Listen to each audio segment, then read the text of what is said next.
तो middle east जंग की आग बहुत ज्यादा बढ़ती जा रही है। पूरा का पूरा मिडिल ईस्ट एक बार फिर से धधक रहा है, क्योंकि एक तरफ अमेरिका ईरान पर बम बरसा रहा है और दूसरे तरफ यमन में ईरानी प्लेन की लैंडिंग रोकने के लिए सऊदी की स्ट्राइक के बाद ईरान समर्थित हूती भड़क गए। सऊदी समर्थित सेना ने यमन के सना एयरपोर्ट पर हमला इसलिए किया क्योंकि यहीं पर खामेनेई के जनाजे से लौट रहे हूतियों का प्लेन इसी एयरपोर्ट पर उतर रहा था। सऊदी की स्ट्राइक के बाद यमन के सभी एयरपोर्ट बंद कर दिए गए और सना एयरपोर्ट पर हमले के जवाब में हूतियों ने सऊदी के आभा एयरपोर्ट पर हमला करने के साथ ही लड़ाई जारी रखने की चेतावनी के साथ ही एयरलाइंस को सऊदी अरब का एयर स्पेस इस्तेमाल न करने की चेतावनी दी। अमेरिका पर ईरान का पलटवार देखने को मिला।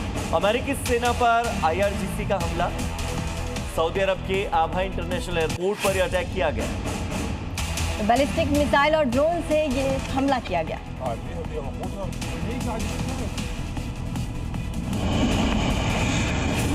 और ईरान का UAE के टैंकर पर हमला है, ये अलग जानकारी सामने आ रही है। पिछले हमले से इतर क्रूज मिसाइलों से 2 टैंकर्स पर हमला किया गया। तो बता दें, मोम्बासा और अल वाहिया को निशाना बनाया गया। हमले में एक भारतीय की मौत की खबर है।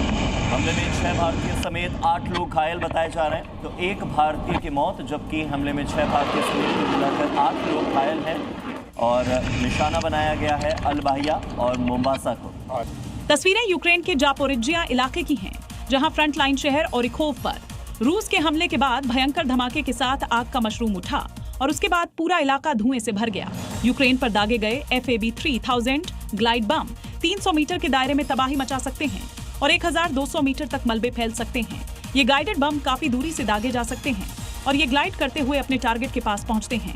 ये बम यूक्रेन के मजबूत बंकरों और इमारतों को नष्ट करने में बेहद विनाशकारी साबित हो रहे हैं।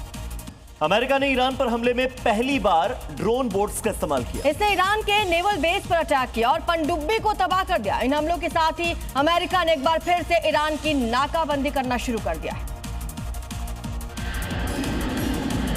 अमेरिकी सेंट्रल कमांड ने ईरान पर ड्रोन बोट अटैक का वीडियो भी जारी किया है। जारी वीडियो में देख सकते हैं कि तेजी से ड्रोन बोट ईरान के पोर्ट की तरफ बढ़ रही है और जैसे ही बोट अपने टारगेट के पास पहुंचती है, खुद को ब्लास्ट कर नेवल बेस पर पनडुब्बी और जहाजों के मेंटेनेंस फैसिलिटी को पूरी तरह तबाह कर दिया।